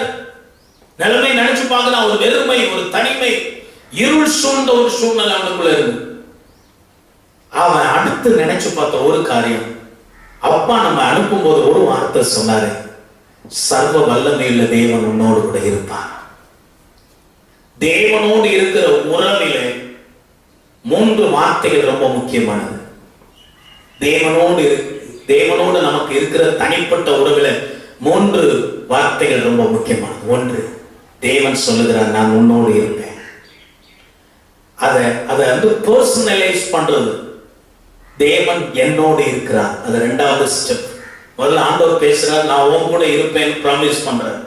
இது பொதுவான வாக்குத்தத்தம், கோடான கோடி மக்களுக்கு பைபிள்ல கொடுக்கப்பட்ட ஒரு வாக்குத்தத்தம், நான் உன்னோடு இருப்பேன். எவ்ரிஒன், ஒவ்வொருத்தங்களுக்கும் அது சொந்தம். அந்த வாக்குத்தத்தத்தை சுதந்திரித்துக் கொள்றோம் பாருங்க. எல்லாரோட இருக்கிற ஆண்டவர் என்னோடும் இருக்கிறார். அதான் 2வது வார்த்தை. 3வது வார்த்தை என்ன தெரியுமா? நாம இந்த 2ஐயும் சரி பண்ணி, கர்த்தர் உன்னோடு கூட இருக்கிறார் என்ற வாக்குத்தத்தம், கர்த்தர் என்னோடு இருக்கிறார் பர்சனலைஸ் பண்ணி அனுபவிக்கும் போது 3வது உலகத்தின் மக்கள் உன்னை பார்த்துட்டு வந்து சொல்லுவாங்க, கர்த்தர் உன்னோடு கூட இருக்கிறார், கர்த்தர் உன்னோடு இருக்கிறார். சாட்சி. இந்த 3 வார்த்தையும் நம்ம வாழ்க்கையில நிறைவேறணும். அதுதான் தேவனோடு உள்ள உறவு. சொத்து இருக்கலாம், சுகம் இருக்கலாம், வசதி வாய்ப்புகள் இருக்கலாம், இல்லாமலும் போகலாம். ஆனா ஜனங்கள் வந்து நம்மளை பார்த்து கர்த்தர் உன்னோடு இருக்கிறார்னு சொல்றாங்க பாருங்க, அதுதான் மிகப்பெரிய சாட்சி. அப்போ அந்த 3 வார்த்தைகள் நம்முடைய வாழ்க்கையில நிறைவேறும். இப்போ ராத்திரி படுக்கும்போது வெறுமையோடு தனிமையோடு படுத்தான். காலையில் எழும்பும்போது அவனுக்கு தனிமை உணர்வு இல்லை, வெறுமை உணர்வு இல்லை. Spiritual activities ஆரம்பிச்சுட்டான்.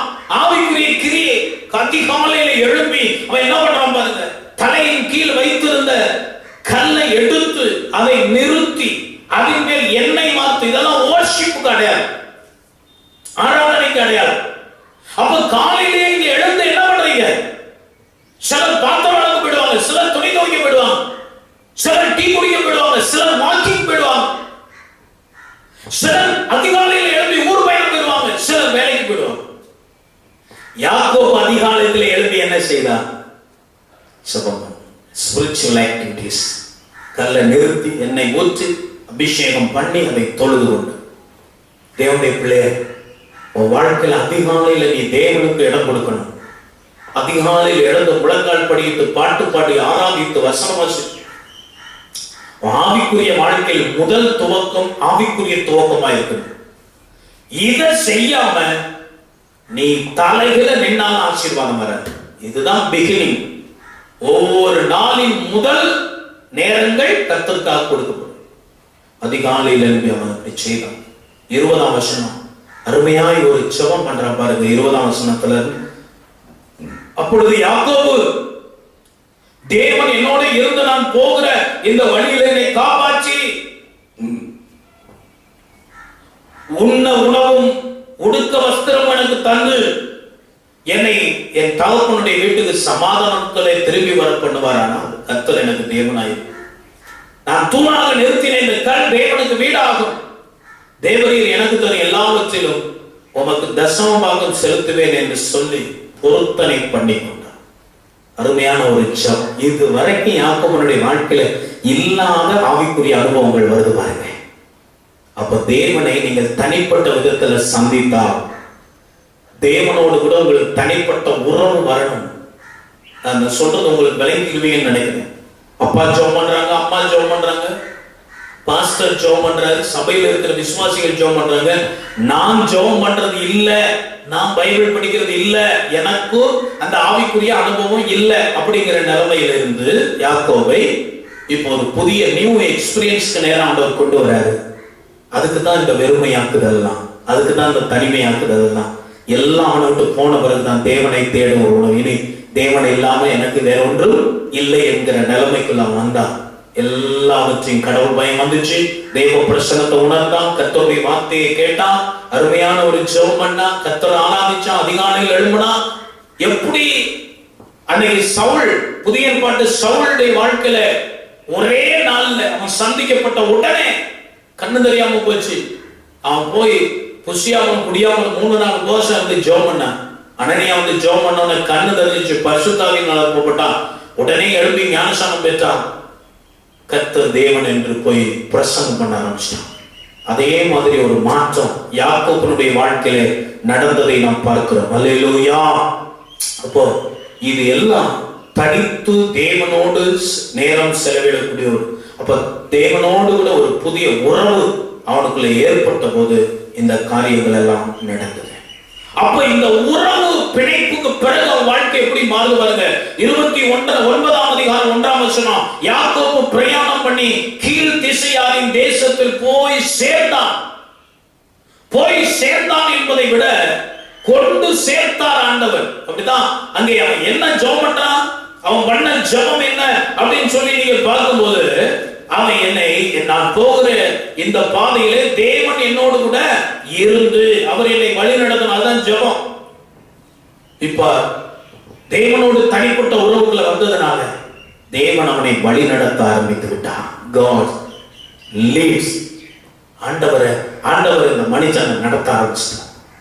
அப்ப தேவனுக்கு உங்களுக்கு ஒரு தனிப்பட்ட உறவு உண்டாகி தனிப்பட்ட விதத்தில் நீங்கள் தேவனை தேடி ஜெபம் பண்ணி வேதம் வாசித்து தேவ பிரசன்னத்தை உணர்ந்து தேவ வார்த்தையை நீங்கள் பெற்றுக்கொண்டு ஆண்டவரை அதிகாலையில் ஆராதித்து இப்படிப்பட்ட ஆவிக்குரிய அனுபவங்களை நீங்கள் பெற்றுக்கொள்ளும் போது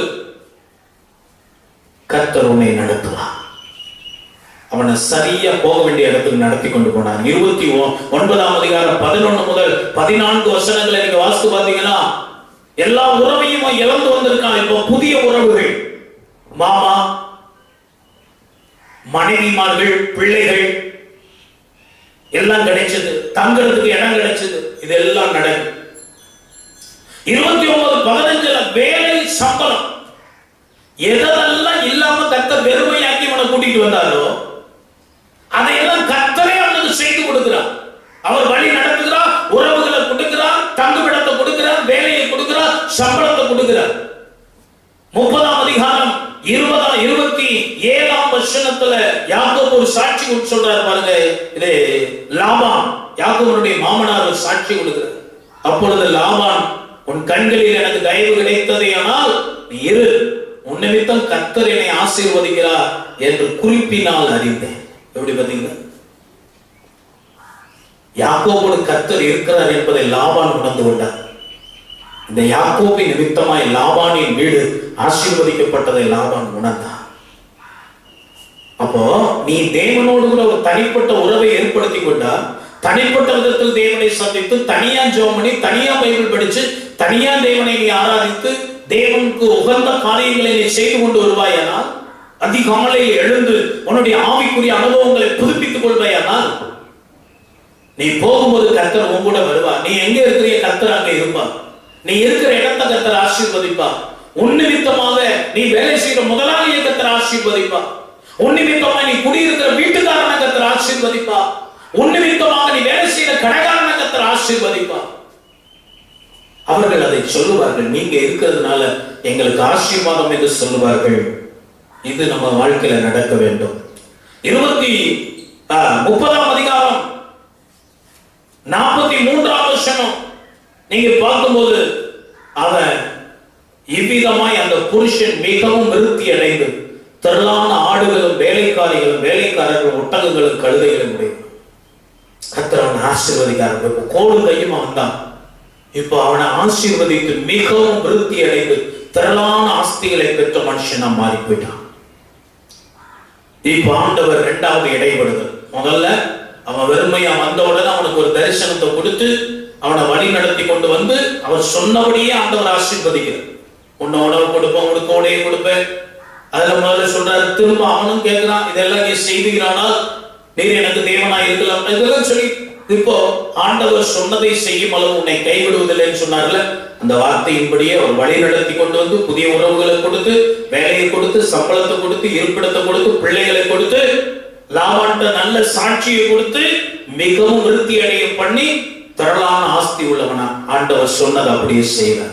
தேவனுடைய பிள்ளையே, உனக்கும் தேவனுக்கும் ஒரு தனிப்பட்ட உறவை கொடுக்கிறதுக்காக சில இழப்புகளை நீ சந்தித்திருக்கிறாய். சில வெறுமையாக்கப்படுகிற அனுபவம் உனக்குள்ள வந்திருக்கிறது. சில உறவுகளை நீ இழந்திருக்கிறாய். சில சொத்துக்களை நீ இழந்திருக்கிறாய். சில சுகத்தை நீ இழந்திருக்கிறாய். சில நண்பர்களை நீ இழந்திருக்கிறாய். இது எல்லாம் நன்மைக்கென்வா நீ மாற்றிக்கொள். தேவனோடு ஒரு நெருங்கி வா. தேவனுக்கு உனக்கும் இருக்கிற உறவு, தனிப்பட்ட உறவு உனக்குள்ளே உருவாக்கப்படட்டும், வலுப்படுத்தப்படட்டும், உறுதிப்படுத்தப்படட்டும். அப்பொழுது நீ இழந்ததை எல்லாம் அதை விட மேலான ஆசீர்வாதத்தை கர்த்தர் உனக்கு கொடுப்பான். கோடு கையுமா வந்தவன் 2 பரிவாரங்களுக்கு தலைவனா மாறின. இப்போ ஆண்டவருடைய 2வது இடைபடுதல். அதுலயே அவன் போய்கிட்டே இருக்கும்போது இப்போ ஆண்டவர் ஒரு பிரச்சனையை உண்டாக்கி விடுறார். 31:1 பின்பு லாபானுடைய குமாரர் எங்கள் தகப்பனுக்கு உண்டானவைகள் யாவையும் யாக்கோபு எடுத்துக்கொண்டான் என்று குற்றம் சொன்னார். லாபானுடைய பிள்ளைகளுக்கு யாக்கோபுக்கு இடையே ஒரு பிரச்சனை. ஏனென்று சொன்னா, இப்போ ஆண்டவர் கடைசியா சொன்னதை நிறைவேற்றணும். என்னன்னா, உன் தகப்பனுடைய வீட்டுக்கு உன்னை திரும்பி வர பண்ணுவேன். இப்ப மாமா வீட்டிலேயே நல்ல சோறு கிடைக்குது, வேலை கிடைக்குது, சம்பத்து கிடைக்குது, மனைவி பிள்ளைகள் எதுக்கும் பஞ்சம் இல்லைன்னு அங்கேயே உட்கார்ந்துட்டு இருக்கான். இப்ப ஆண்டவர் தரிசனமாகி அவனோடு கிட்ட பேசுகிறார். இப்ப மாமாவும் கோபப்பட்டார். 2ஆம் வசனம், லாபானின் முகத்தை யாக்கோபு பார்த்தபோது அது நேற்று முந்தைய நாள் இருந்தது போல் இராமல் வேறுபட்டு இருக்க காண்டான். 3ஆம் வசனத்துல கர்த்தர் பேசுறார். கர்த்தர் யாக்கோபை நோக்கி, உன் பிதாக்களுடைய தேசத்திலிருந்து உன் இனத்தாரிடத்திற்கு நீ திரும்பி போ, நான் உன்னோடு கூட. இப்ப ஆண்டவர் பேசுறார். அதுக்கு பிறகு யாக்கோபுக்கு இப்ப வாழ்க்கையில ஒரு பெரிய பிரச்சனை வந்துருச்சு. நம்ம வாழ்க்கையில சரி, நம்ம தேவனை சந்தித்துட்டோம், தேவனோடு தனிப்பட்ட உறவை ஏற்படுத்திட்டோம், நம்ம நல்ல ஜெபம் பண்றோம், அதிகாலையில் எழும்புறோம், பைபிள் படிக்கிறோம், தேவ பிரசன்னத்தை உணர்றோம், கர்த்தருடைய வார்த்தையை நம்ம கேட்கிறோம், எல்லாம் நல்லா போயிட்டு இருக்கு. அன்னைக்கு நீ வாழ்க்கையில பிரச்சனையே வராதுன்னு நினைக்கக்கூடாது. அங்கங்கே கர்த்தர் சில பிரச்சனையை நமக்கு உண்டாக்கி கொண்டே இருப்பார், அனுமதித்துக் கொண்டே இருப்பார். ஏனென்றால் ஒவ்வொரு காலகட்டத்திலும் ஒரு புதிய புதிய பரிமாணங்களை நம்முடைய வாழ்க்கையில், ஆவிக்குரிய வாழ்க்கையில கர்த்தர் தருவார். புதிய புதிய அனுபவங்களை கர்த்தர் நமக்கு தரும்படி சில தடைகளை, ஆங்காங்கே தடுக்கல்களை கர்த்தர் போட்டுக்கொண்டே இருப்பார். அப்படிதான் இவன் வாழ்க்கையில நடந்தது. 31:5 அவன் சொல்றான், தேவன் என்னோடு கூட இருக்கிறார். அப்போ சுகமான சூழ்நிலையிலே தேவன் உன்னோடு கூட இருந்தார் என்று உணர்கிறது பெரிய காரியம் அல்ல. பிரச்சனைகள் ஊடிலேயும் கர்த்தர் என்னோடு கூட தான் இருக்கிறார். சுகமாய் போய் கொண்டிருந்த போது கர்த்தர் கூட இருந்தாலும் உணர்ற அலைகள், புயல்கள், கடல் கொந்தளிப்பு வரும்போதும் கர்த்தர் என்னோடு கூட இருக்கிறார் என்று ஃபீல் பண்ணணும். ஒரு கிறிஸ்தவனுடைய அடையாளம் தான். புயலை கண்டோன்னு பதறக்கூடாது, பிரச்சனையை கண்டோன்னு நடுங்கக்கூடாது, பின்வாங்கி போகக்கூடாது, போதும் ஆண்டவர் என்று சொல்லக்கூடாது. எப்போதும் கர்த்தர் என் கூட தான் இருக்கிறார். நான் பெருமையா இருந்த நிலைமையில கர்த்தர் என்னோடு இருந்து இவ்வளவு ஆசீர்வாதம் இருக்கிறார். இப்ப என் வாழ்க்கையில வர பிரச்சனை எல்லாத்தையும் அழிச்சு போடுறதுக்கு அல்ல, என்னை இன்னும் மென்மேல ஆசீர்வதிக்கிறதுக்காக, இன்னும் கொஞ்சம் பட்டை திட்டுறதுக்காக, இன்னும் கொஞ்சம் ஷார்ப் பண்றதுக்காக தான் இந்த பிரச்சனையை கர்த்தர் அனுமதிக்கிறார். யோபு அப்படித்தான் சொன்னார். அவர் என்னை சோதிக்கிறார், சோதித்த பிறகு சுத்த பொன்னாய் விளங்கு. பிரச்சனை வருது, கர்த்தர் என்னோடு கூட இருக்கிறார். அப்போ உங்க பிரச்சனையின் நடுவுல கர்த்தர் உங்களோட இருந்தார், அந்த பிரச்சனையை தீர்க்கக்கூடிய வழியையும் அவர் உண்டாக்கி கொடுப்பார். பயப்பட வேண்டிய அவசியம் இல்ல, எங்கேயும் ஓட வேண்டிய அவசியம் இல்ல, தேங்கி போக வேண்டிய அவசியம் இல்ல, நடுக்க வேண்டிய அவசியம் இல்ல. கர்த்தர் உங்களோடு இருந்து அதை தீர்த்து வைக்க உதவி செய்வார்.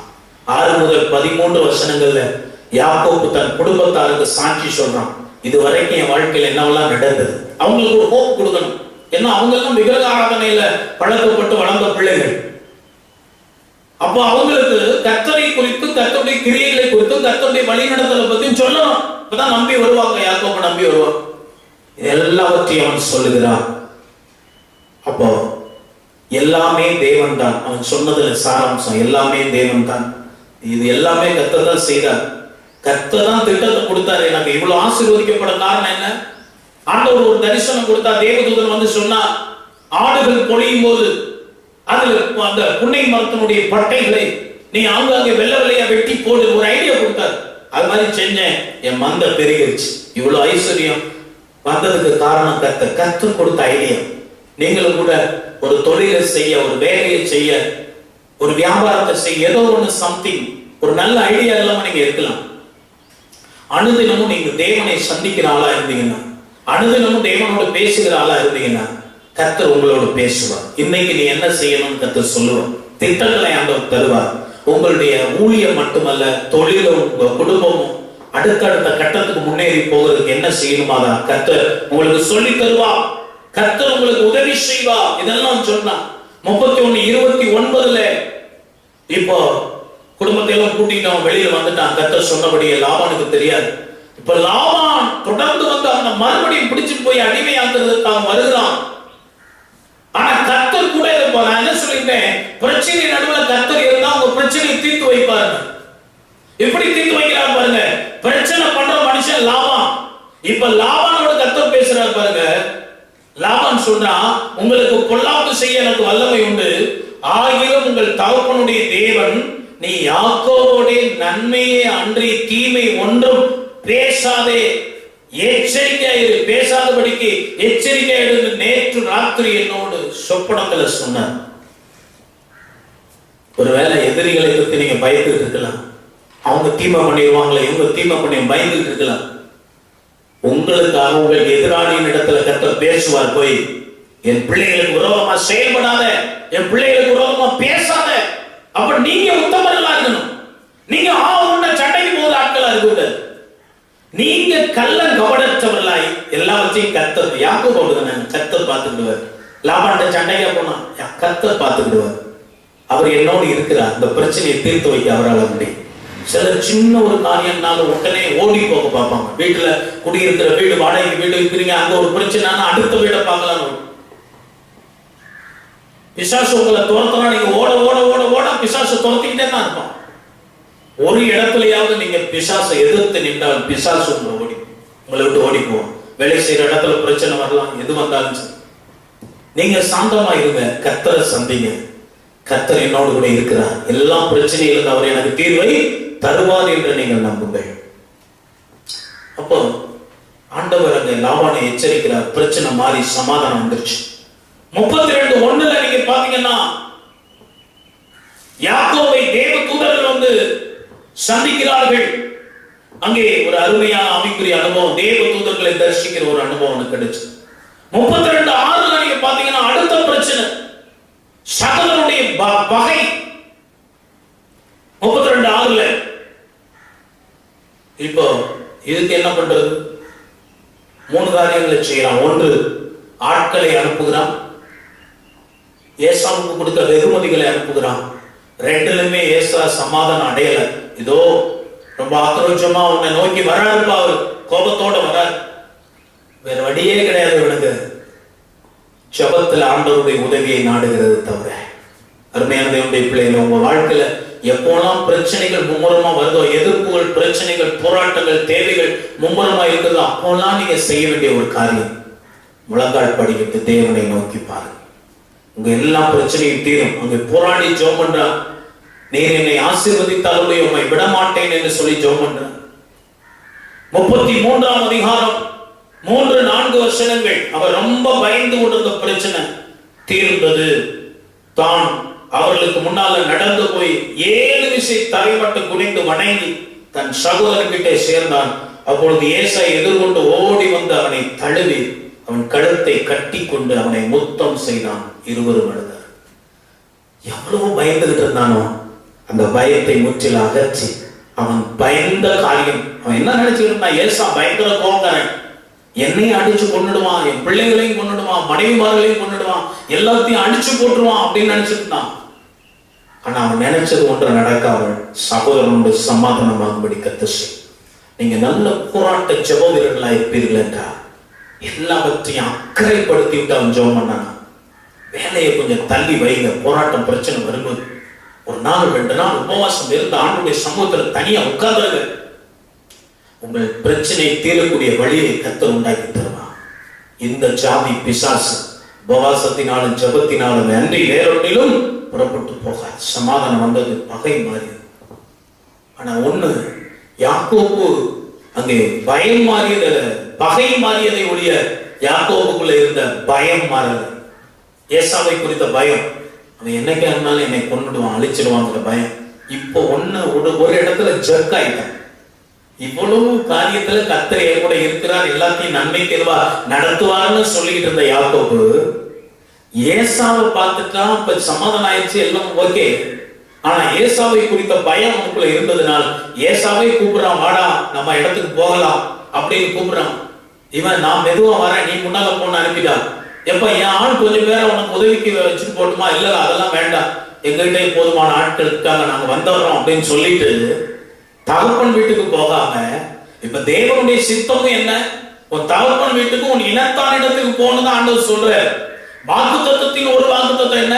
உன் தகப்பன் வீட்டுக்கு நான் திரும்பி வர பண்ணுவேங்கிறது வாக்குத்தத்தம். ஐயோ பண்ண ஜபத்துல நீ என் தகப்பன் வீட்டுக்கு என்னை திரும்பி வர பண்ணுவீரானால் அப்படின்னு சொல்லி ஜெபம் பண்ணி இருக்கிறான். இவன் ஜபத்துக்கும் பதில் வரணும், ஆண்டவர் வாக்குத்தத்தத்தையும் நிறைவேற்றணும், தேவ சித்தமும் நிறைவேறணும். ஆனா இத 3ஐயும் விட்டுட்டு இவன் வேறு பக்கம் போறான். 31:3 பிதாக்களின் தேசத்தின் இடத்தான் இடத்துக்கு போன ஆண்டவர் சொல்லி இருக்கிறார். ஆனா 33ஆம் அதிகாரம் 17 முதல் 20 வசனங்கள், 33ஆம் அதிகாரம் 17 முதல் 20 வசனங்கள்ல அவன் சுக்கோத்துக்கு போறான், சீகேமுக்கு போறான். வழி மாறி போயிட்டான். வழி மாறி போய் 20ஆம் வசனத்துல அங்கே சீகேமுக்கு பக்கத்துல போய் ஒரு பலிபீடத்தை கட்டி ஏல் எலோகே அப்படின்னு சொல்லி தேவனுக்கு ஒரு பேரை வச்சு அந்த பலிபீடத்தை அங்க கட்டுறான். தேவன் என்னோட கூட தான் இருக்கிறார். எங்க போயிட்டாங்க? சீகேமுக்கு போய்கிட்டு சுக்கத்துக்கு போய்கிட்டு ஆண்டவர் போக சொன்ன இடத்துக்கு போகாம வேறு திசையில போயிட்டு உட்கார்ந்துக்கிட்டு அவன் மனசுக்கு ஆறுதலை சொல்லிக்கிட்டான். கர்த்தர் இப்போதும் எல்லோகே, கர்த்தர் என்னோடு கூட தான் இருக்கிறார், கர்த்தர் எப்போதும் என்னை ஆசீர்வதித்துக் கொண்டு தான் இருக்கிறார் அப்படின்னு கொஞ்சம் திருப்திப்பட்டு கொண்டாங்க. சில நேரங்கள்ல அப்படித்தான் இருப்பாங்க. இவங்களா ஒரு முடிவெடுத்து ஒரு இடத்துல இருந்து இன்னொரு இடத்துக்கு போயிடுவாங்க. ஆனா சொல்லுவாங்க, எல்லா இடத்திலும் கர்த்தர் எங்கும் நிறைந்த ஏகோவா எல்லோஹிம் அல்லவா, அவர் எல்லா இடத்துலயும் அவர் தானே இருக்கு. ஒரு வேலையிலிருந்து தேவ சித்தம் இல்லாம இன்னொரு வேலைக்கு போயிடுவாங்க, கர்த்தர் இங்கேயும் இருக்கிறாருன்னு அவங்களே சொல்லிக்கிடுவாங்க. அப்படிதான் யாக்கோபு. ஒரு சபையை விட்டு இன்னொரு சபைக்கு போயிட்டு எல்லாம் சபைதானே, இங்கேயும் கர்த்தர் இருக்கிறான்னு சொல்லுவோம். ஒரு ஊழியக்காரர் கொடுக்க வேண்டிய காணிக்கை இன்னொரு ஊழியக்காரருக்கு கொடுத்துட்டு சொல்லுவாங்க, எல்லாரும் ஊழியக்காரங்க தானே. ஏழையிலோகே கர்த்தர் இப்போதும் என்னோடு கூட இருக்கிறார். ஆனா அங்க எல்லாம் சுமூகமா நடக்கல. 34ஆம் அதிகாரம் 1ஆம் வசனம், பிள்ளை வளர்ப்பிள்ளை அவன் அஜாக்கிரதையா இருந்தான். லேயாள் யாக்கோபுக்கு பெற்ற குமாரத்தியாகிய தீனாள் தேசத்தின் பெண்களை பார்க்க புறப்பட்டார். ஒரே ஒரு பொம்பளை பிள்ளை தான், அதெல்லாம் ஆண் பிள்ளை. அந்த ஒரு பொம்பளை பிள்ளைய ஒழுங்கா வளர்க்கல. இவன் கொஞ்ச நாளாவே இந்த பிரச்சனையை சமாளிக்கிறதுலயே டைம் போயிடுச்சு. அவன் மனைவி எப்படி இருக்கிறா, பிள்ளைகள் எப்படி இருக்கிறாங்க, அதை பத்தி கேட்கறதுக்கு அவனுக்கு டைமே இல்லை, விசாரிக்க டைம் இல்லை. சிலர் பிசினஸ் ஓடிட்டே இருப்பாங்க, வேலை வேலை தொழில் தொழில் ஓடிட்டே இருப்பாங்க.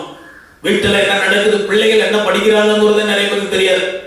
பிள்ளைகள் என்ன பண்றாங்க, எது பண்றாங்க, நாலேஜ் இல்லாம. இப்போ இவள் பெண்களை பார்க்க போனா, நாம எப்படி இருக்கிறோம், இந்த தேசத்து பெண்கள் எப்படி இருப்பாங்க, அவங்க எப்படி ட்ரெஸ் பண்ணிருப்பாங்க, அவங்க எப்படி ஹேர் ஸ்டைல் பண்ணியிருப்பாங்க, அவங்க எப்படி அலங்காரம் பண்ணியிருப்பாங்க, அதை பார்க்கறதுக்காக போனா, அங்க போன இடத்துல வாழ்க்கையில நடக்கக்கூடாத ஒரு சம்பவம் நடந்து அவள் கெட்டு போனால் அங்கே ஒரு பாதிப்பு வருகிறது. தேவ சித்தம் இல்லாம ஒரு இடத்துக்கு நம்ம போகும்போது, தேவ சித்தம் இல்லாத காரியத்தை நம்ம செய்யும் போது இப்படித்தான் சில பிரச்சனைகளை நம்ம மாட்டிக்கொள்வோம். 7ஆம் வசனம், அப்படி பிள்ளைகள் எல்லாம் கோபக்காரர்களாய் மாறி போனார்கள்.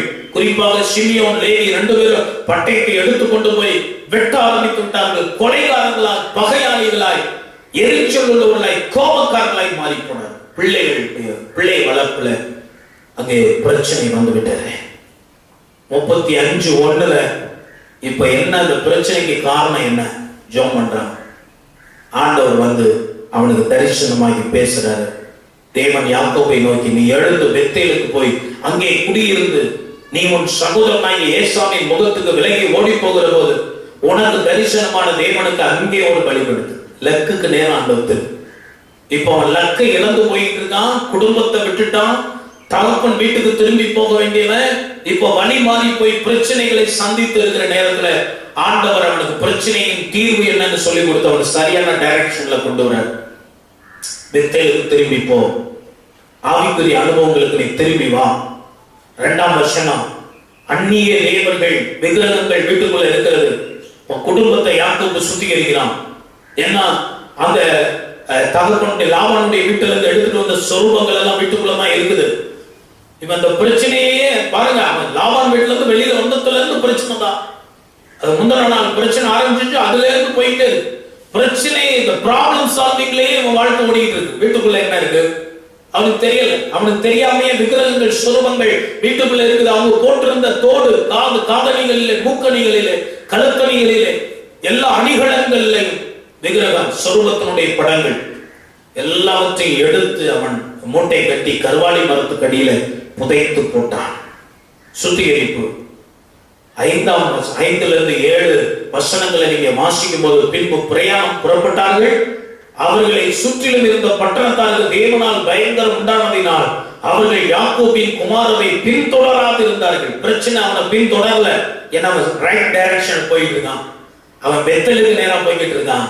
தேவ சித்தத்தை நிறைவேற்ற போய்கிட்டு இருக்கான். வாக்கு தத்துவத்தை நிறைவேற்ற போய்கிட்டு இருக்கிறான். ஜெபத்துக்குரிய பதிலை பெற்றுக்கொள்ள அவன் போய் கொண்டிருக்கிறான். எனவே இந்த பிரச்சனை தொடரவில்லை. யாக்கோபும் அவனோடு கூட இருந்த எல்லா ஜனங்களும் கானான் தேசத்தில் உள்ள பெத்தேல் என்னும் லூசுக்கு வந்தார்கள். அங்கே அவன் ஒரு பலிபீடத்தை கட்டி தன் சகோதரனுடைய முகத்துக்கு தப்பி ஓடி போன போது அங்கே தனக்கு தேவன் தரிசனமானபடியினால் அந்த ஸ்தலத்துக்கு 7 பெத்தேல் என்று பெயர். அழகா உன்னுடைய வாழ்க்கை போய் கொண்டிருக்கிறது. 35ஆம் அதிகாரம் 27ஆம் வசனத்துல, பின்பு யாக்கோபு அர்பாவின் ஊராகிய மம்ரேக்கு தன் தகப்பனாகிய ஈசாக்கின் இடத்தில் வந்தான். அவன் ஆபிரகாமுக்கு ஈசாக்குக்கும் ஆபிரகாமும் ஈசாக்கும் தங்கியிருந்த எபிரோன் என்னும் ஊர். அந்த ஊர்ல வந்து ஈசாக்கு விருத்தாபியத்திலே பூரண ஆயுசுள்ளவனாய் 180 வயதில மரணம் அடைந்தான். பிராணம் போய் மரித்து தன் ஜனத்தாரோடு சேர்க்கப்பட்டான். அவன் குமாரனாகிய ஏசாவும் யாக்கோபு அவனை அடக்கம். ஆண்டவர் சொன்னபடியே அவனை தகப்பன் வீட்டுக்கு திரும்பி வர பண்ணினான். நான் பல காரியங்கள் இதில் சொல்லியிருக்கிறேன்.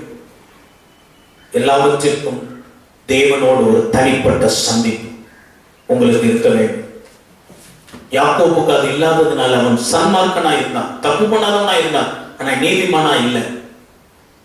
அவனை வெறுமையாக்கி வெளியே கூட்டிட்டு வந்து அவனை நீதிமானா மாத்தி அவனோடு ஆண்டவர் பேசி தேவ பிரசன்னத்தை உணர்த்தி தேவ தரிசனம் தேவனுடைய வார்த்தையை கொடுத்து தனிப்பட்ட தொடுதல் கடவுள் பயம் எல்லாத்தையும் கொடுத்து அவனை ஜெபம் பண்ண வச்சு அதிகாலையில எழும்ப வச்சு நல்ல ஆவிக்குரிய அனுபவங்களை அவனை கொடுத்து அவனை கொண்டுட்டு போய் அவனை வழி நடத்தி அவனுக்கு எல்லா ஆசீர்வாதத்தையும் கொடுத்து அவனை ஆசீர்வதித்தது மட்டுமல்ல, சில பிரச்சனைகள் அவன் வாழ்க்கையில வந்தபோது அந்த பிரச்சனைகளை சமாளிக்கக்கூடிய ஞானத்தையும் திறமையையும் அறிவையும் ஆலோசனையும் கற்றுக் கொடுத்து அவனை நடத்தினான்.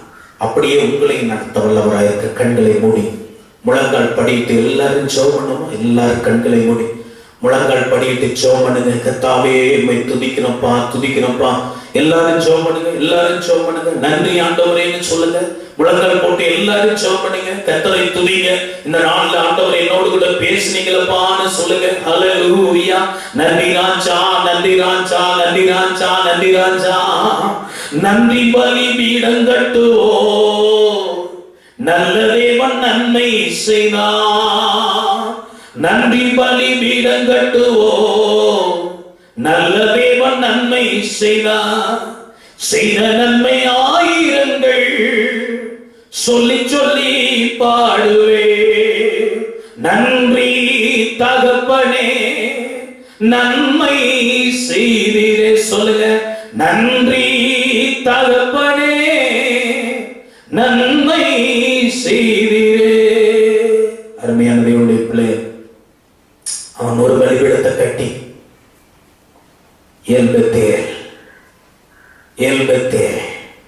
இது கர்த்தர் வாசம் பண்ணுகிற இடம், இது தேவ பிரசன்னம் நிறைந்த ஒரு இடம். இந்த இடம் மட்டுமல்ல, யாக்கோபுடைய வாழ்க்கையில் தேவ பிரசன்னத்தோடு இணைக்கப்பட்ட வாழ்க்கையாய் தேவ வார்த்தையோடு இணைக்கப்பட்ட வாழ்க்கையாய் மாறியது. தேவனுடைய பிள்ளை, உனக்கு ஆண்டவருக்கு இருக்கிற உறவு எப்படி இருக்கு? குடும்பத்தாரெல்லாம் ஆவிக்குரிய நிலைமையில் இருக்காங்க, நீ எப்படி இருக்கிற? தனிப்பட்ட விதத்தில் தேவனை சந்திக்கிறாயா? தனிப்பட்ட விதத்தில் நீ தேவனோடு பேசுகிறாயா? அவரை ஆராதிக்கிறாயா? the intimate relationship with God. ஆண்டவரோடு உனக்கு தனிப்பட்ட உறவு இருக்குதா? ஒரு இன்டிமசி இருக்குதா? உனக்கு ஆண்டவரோடு ஒரு நெருக்கம் இருக்குதா? ஆண்டவரோடு பேசுறத உன்னால் உணர முடிகிறதா? தேவ பிரசன்னத்தை உன்னால் உணர முடிகிறதா? உன் தனிப்பட்ட வாழ்க்கையிலே தேவனுக்கும் உனக்கும் இடையே ஒரு தனிப்பட்ட உறவு உண்டாக ஆண்டவர் எதிர்பார்க்கிறார். உன் வாழ்க்கையை ஒப்புக்கொடு. யாக்கோபை நடத்தினவர், யாக்கோபை ஆசீர்வதித்தவர், எல்லா சிக்கல்களிலிருந்து பிரச்சனை நம்மை விடுதலையாக்கி அவனை ஆசீர்வதித்தவர் உன்னோடு இருக்கிறார். உன்னையே நடத்துவார். ஒரு வாக்குத்தத்தத்தில் உண்மை உள்ளவர். தேவ சித்தம் வாழ்க்கையில நிறைவேறும். நீ ஆண்டவத்தை கேட்டுக்கிட்டு இருக்கிற உன்னுடைய விண்ணப்பத்தின்படியே கர்த்தர் உனக்கு செய்வார். நீ வழி மாறி போயிருக்கிறார், திரும்பி வா என்று கர்த்தர் உன்னை அழைக்கிறார். பலிபீடம் கட்டு, கர்த்தரை தொழுதுகள், அதிகாலையில் எழுந்து ஆவிக்குரிய கடமையை நிறைவேற்று. தேவனுக்கு உனக்கு இருக்கிற உறவு சரியா இருக்குமானா வாழ்க்கை சரியா. கரங்களை தட்டி எல்லாரும் ஆவியில நிரம்பி கர்த்தரை ஸ்தோத்திரம் பண்ணுவோம். ரிபலப சந்துரி பலபா உரதரபன கதன மோதுரி அந்துரி பலப சகுரிதிரி பலதரபல. நல்ல கையை தட்டி ஆவியில நிரம்பி ஆவியானவர்களை நிரப்புகிறார். அவரோடு இருக்கிற ஒரு உறவை புதுப்பிக்க விரும்புகிறார். புதிய உடன்படிக்கை கர்த்தர் உங்களோடு புதுவிதமான ஆசீர்வாதத்தை கர்த்தர் கொடுக்க விரும்புகிறார். மகா பரிசுத்தமுள்ள எங்கள் நல்ல பிதாவே, இந்த அலைகளுக்கு நன்றி. நீர் பேசின வார்த்தைகளுக்கு நன்றி. எங்களை ஒப்புக் கொடுக்கிறோம். இந்த வார்த்தையின்படி நீர் எங்களை ஆசீர்வதி. தொடர்ந்து உமக்காக வாழ கிருபைதார். மாலையான அதனை ஆசீர்வதி. மறுபடியும் சந்திக்க வரைக்கும் காத்துக்கொள்ளும். இயேசுவின் நாமத்தில் ஜெபிக்கிறோம் நல்ல பிதாவே, ஆமென். என் ஆத்துமாவே கர்த்தரை ஸ்தோத்திரி, முழு உள்ளமே பரிசுத்த நாமத்தை ஸ்தோத்திரி. என் ஆத்துமாவே கர்த்தரை ஸ்தோத்திரி, கர்த்தர் செய்த சகல உபகாரங்களையும் மறவாதே. ஆமென். கர்த்தராகிய இயேசு கிறிஸ்துவின் கிருபை, பிதாவாகிய தேவனுடைய அன்பு, பரிசுத்த ஆவியின் ஐக்கியம் என்று சதா காலங்கள் நம் அனைவரோடும் இருந்து வழி நடத்தி காப்பதாக. ஆமென், ஆமென். நம் கர்த்தர் நல்லவரே.